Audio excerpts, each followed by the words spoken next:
মানুষকে সুষ্ঠু, স্বাধীন এবং সুশৃঙ্খলভাবে জীবন পরিচালনার জন্য যে নিয়মকানুন তৈরি করা হয় এবং প্রয়োগ করা হয় তাকেই আইন বলা হয়। আমরা যদি অন্যভাবে একটু বলি, আইন হচ্ছে সামাজিক রীতিনীতি সুষ্ঠুভাবে পরিচালনার জন্য রাষ্ট্র কর্তৃক স্বীকৃত বিশেষ একটি জ্ঞান বা দক্ষতা। আর আইন আছে জন্যই আমরা আজ সুষ্ঠুভাবে জীবনযাপন করতে পারছি। হ্যাঁ বন্ধুরা, আইনের বিষয় নিয়েই আমরা শুরু করছি আজকের অনুষ্ঠান আইন অঙ্গন। আপনারা জানেন যে আমাদের একটি রেডিও সারাবেলার একটি অনুষ্ঠান, অন্যতম জনপ্রিয় একটি অনুষ্ঠান আইন অঙ্গন, যে অনুষ্ঠানের মাধ্যমে আমরা আইনের খুঁটিনাটি যে বিষয়গুলো রয়েছে সেগুলো তুলে ধরি। অনেকগুলো আইন রয়েছে যেগুলো আমরা জানি হয়তো, কিন্তু অনেক সময় সেগুলো মনে নাও থাকতে পারে, অথবা আইনের যাতে ব্যাঘাত না ঘটে সেই উদ্দেশ্য নিয়েই আমরা অনুষ্ঠানটি পরিচালনা করছি। আর অনুষ্ঠানে আমাদের প্রত্যেকটি পর্বে যিনি থাকেন, আপনারা জানেন যে আমাদের গাইবান্ধার একজন স্বনামধন্য অ্যাডভোকেট যিনি রয়েছেন, অ্যাডভোকেট আনিস মুস্তাফা তোতন ভাই আমাদের সঙ্গে আছেন, যিনি আমাদের এই অনুষ্ঠানটির যে বিষয়গুলো আছে, আমাদের যে আমরা আইন নিয়ে আলোচনা করি তার সব কিছুর মানে তিনি আলোচনা করে থাকেন। তো আজকেও আমাদের সঙ্গে তিনি রয়েছেন। তো আমি শুরুতেই আপনাকে স্বাগত জানাচ্ছি। আমরা আজকের পর্বেও একটা ভালো কিছু আলোচনা করতে পারবো সে আশা রাখছি। আর শ্রোতা বন্ধুরা, আপনাদের একটু জানিয়ে রাখছি, আমরা আজকে যে আইনটি নিয়ে আলোচনা করব সেটি হচ্ছে যে পরিবেশ সংরক্ষণ আইন 1995।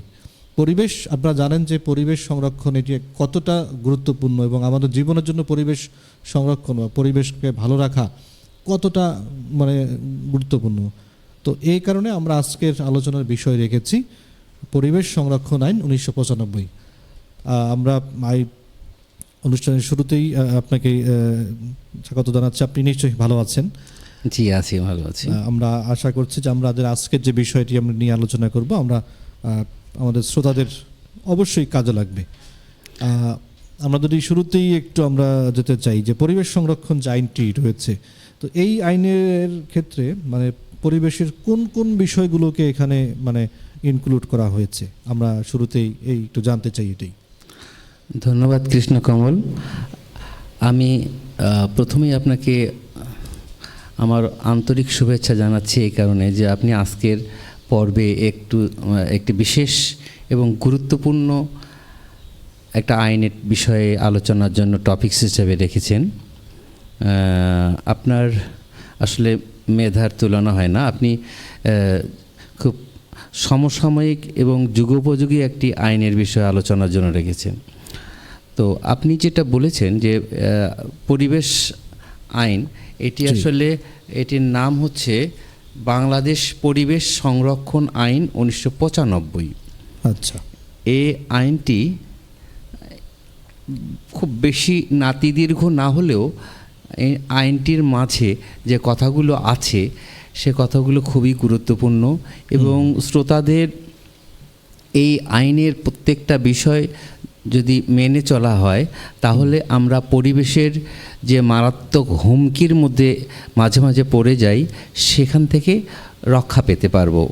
আচ্ছা। তো যেটা বলছিলেন আপনি যে এই পরিবেশ আইনের কোন কোন বিষয়টি এর মধ্যে অন্তর্ভুক্ত, তো আমি এই বিষয়টি একটু স্ক্রুটনাইজ করলে বা বিশ্লেষণ করলে দেখা যায় যে এর মধ্যে পরিবেশের মূল বিষয়টা হচ্ছে পরিবেশ নিয়ে।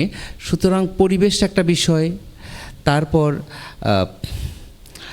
এটা হচ্ছে একটা মান নিয়ন্ত্রণ, এটা হচ্ছে মানবদের একটা স্বাস্থ্যের জন্য উপকার বা ক্ষতিকর বিষয় যেটাকে হার্মফুল বলে, এইটা একটা বিষয় আছে। আর একটা বিষয় আছে দূষণ। সেই দূষণটার মধ্যে ক্লাসিফিকেশন করলে দেখা যায় বায়ু দূষণ, শব্দ দূষণ, পরিবেশ দূষণ, এই সবগুলো কিন্তু দূষণের মধ্যে পড়ে যায়। আচ্ছা। আর এই দূষণমুক্ত সমাজ বা পরিবেশ গড়ার জন্য অনেকগুলো প্রতিষ্ঠান কিন্তু কাজ করছে, কিন্তু আমরা দেখছি যে আমরা নিজেরাই প্রতিনিয়ত পরিবেশের জন্য এন্টি পরিবেশ কিছু কাজ করছি, যে কাজের জন্য তারা এগিয়ে যেতে পারছেন না। আচ্ছা। বা সফল কাম হতে পারছেন না। যেটা আপনি বলছিলেন যে এই মানদণ্ডগুলো নির্ধারণ করেন কিভাবে, এটি হচ্ছে যেমন আপনি কিন্তু বলি নদী, জি নদী কিন্তু একটা পরিবেশের একদম নিখুঁত একটা পরিবেশের অঙ্গ। অঙ্গ এই পরিবেশটাকে আমরা এমনভাবে এই পরিবেশটাকে যে নষ্ট করি, সেটা হচ্ছে যে নদীর প্রবাহের মধ্যে আমরা কিছু আবর্জনা ফেলে, আমরা কিছু জঞ্জাল ফেলে, কিছু বাধা সৃষ্টি করে নদীর প্রবাহটাকে আমরা বিঘ্নিত করি। এই বিঘ্ন করার কারণে কিন্তু এই নদীর প্রাকৃতিক পরিবেশ যেটা, সেটা সে হারায় ফেলে। এই ধরনের একটা ব্যবস্থা আছে। তারপর যদি বায়ু দূষণ, শব্দ দূষণ, এগুলো আপনি আলোচনার মধ্যে আসবো। তো এই যে বিষয়গুলো আছে 4টা বা 5টা মূল বিষয়, এগুলো যদি আমরা নিজেরাও একটু মেনে চলি, তাহলে কিন্তু পরিবেশের জন্য অনেকটাই আমরা সুস্থ স্বাভাবিক পুষ্টি ফিরে আনতে পারবো। জি, মানে এটা আমরা নিজেরাই জানি পরিবেশ কিভাবে দূষিত হয়, আমরা সকলেই জানি পরিবেশ কিভাবে ভালো রাখতে হয় সেটাও জানি। আমরা কিন্তু মুখেও বলি যে আমাদের চারপাশের পরিবেশটাকে আমাদেরকে সুন্দর রাখতে হবে যদি আমরা সুন্দরভাবে বেঁচে থাকতে চাই।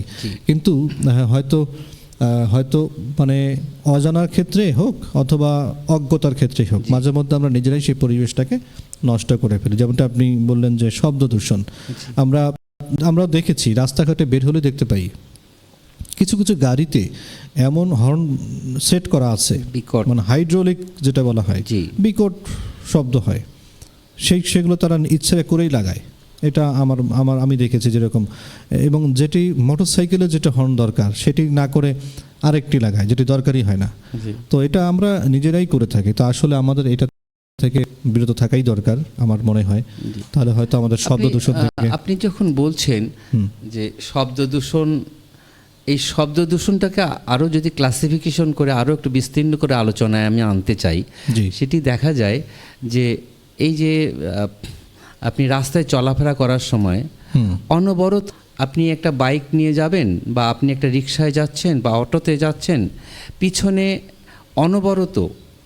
অনবরত আরেকজন বাইকার বা কোনো একটা গাড়ি বা কোনো একটা যানবাহন অনবরত হর্ন ব্লো করছে। তো এটা অপ্রয়োজনীয়। তিনি কিন্তু জানছেন যে আমি অযথা রাস্তায় আটকাইনি, আমার সামনে আরও একটা বাধা আছে, বা আমার সামনে আরও একজন গাড়ি আটকায় রাখছেন, যানজট, কিন্তু তারপরও আমরা হর্ন ব্লো করি। এই যে এটা কিন্তু আসলে খুবই খুবই ক্ষতিকর স্বাস্থ্যের জন্য, আমাদের মস্তিষ্কের জন্য, বিশেষ করে শিশুদের বা অসুস্থ রোগী যারা রাস্তায় চলাফেরা করে বা যারা হাসপাতালে যাচ্ছে, তাদের জন্য এটি আরও একটি মারাত্মক হুমকি। আর শব্দ দূষণের মধ্যে আর একটা বিষয়, সেদিন আমি দেখছিলাম যে আমাদের জাজেস কোর্টের যে মেইন গেটটা, সেই গেটটার সামনে বিশাল এক পোস্টার বা একটা ব্যানার লাগানো আছে, বিলবোর্ড লাগানো আছে। এই বিলবোর্ডটার মধ্যে শব্দ দূষণের কিছু কথা বলা আছে, যে শব্দ দূষণ করলে কি হয়, শব্দ দূষণ আইনের আওতায় কি কি ক্ষতি হয়, একজন ব্যক্তির কি কি ক্ষতি হয়, একটা প্রকৃতির কি কি ক্ষতি হয়, এটি লেখা আছে। তার নিচেই আমি দেখলাম একজন হকার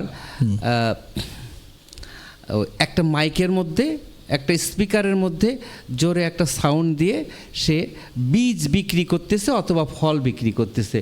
এটা আমি তাকে বললাম যে আপনি যে এটা করতেছেন, আপনি কি জানেন এখানে এই শব্দটা পরিবেশের জন্য কতটা খারাপ? আর আপনি যেখানে বসে আছেন সেখান থেকে কয়েক হাত দূরেই জাজ সাহেব বিচার করতেছেন, তার বিচার কার্যের ত্রুটি বা হ্যাম্পার হতে পারে। তৎক্ষণাৎ সে একটু ভয়ে হোক বা যেভাবে হোক বন্ধ করে দিলেন, কিন্তু এটা সাময়িক। এই যে তার যে জ্ঞানের অভাব, সে যে এটা জানে না, এই না জানার কারণে কিন্তু সে এটা, এবং না জানার কারণে অথবা জানলেও হয়তো সে মানতে চাচ্ছে না, যার কারণেই এটা আমরা প্রতিনিয়ত পরিবেশের জন্য আমরা হুমকির সম্মুখীন হচ্ছি। আমরা আমাদের শব্দ দূষণ নিয়ে একদিন কথা বলবো, শব্দ দূষণের কিছু শাস্তির বিধান আছে, কিছু ক্লাসিফিকেশন আছে, এগুলো কথা বলবো, সেদিন এটা পরিপূর্ণতা আসবে। আর একটা বিষয় হচ্ছে আপনি বায়ু দূষণের কথা বললেন। বায়ু দূষণটা তো আমরা নিজেরাই করে থাকি অনেক সময়। বায়ু দূষণটা একটা মারাত্মক বিষয়। বায়ু দূষণটা মারাত্মক বিষয়। আপনি জানেন যে ঢাকায় বায়ু দূষণটা এমন এক পর্যায়ে গেছে, ওটাকে বলে সীসা। এই বায়ুর মধ্যে যে অতিরিক্ত ইন্ডাস্ট্রি থেকে বা কোনো কলকারখানা থেকে যে গ্যাস নির্গমন হয়, জি। এই গ্যাস থেকে যে বায়ুটা দূষিত হয়, এটি বাতাসের প্রবাহে হোক বা যেভাবে হোক, এটি আমাদের দেহে প্রবেশ করে নিঃশ্বাসের সঙ্গে। এটি মারাত্মক ক্ষতি। আপনি দেখেন যে রাস্তা দিয়ে একটা বাইক যাচ্ছে বা একটা পুরনো গাড়ি, চলাচল করার অযোগ্য একটা গাড়ি যাচ্ছে, ইঞ্জিনটা বিকল হয়ে গেছে, তারপরও ঠেলে ঠেলে তাকে চালাচ্ছে, কিন্তু ইঞ্জিন থেকে যে ধোঁয়াটা বের হচ্ছে, সেই ধোঁয়াটা হচ্ছে কালো ধোঁয়া। জি। এই কালো ধোঁয়া বের হওয়ার কারণে যানবাহন চলাচল আইনে কিন্তু এর একটা শাস্তির বিধান আছে, ফাইনের বিধান আছে, কিন্তু আমরা সেটাও মানছি না।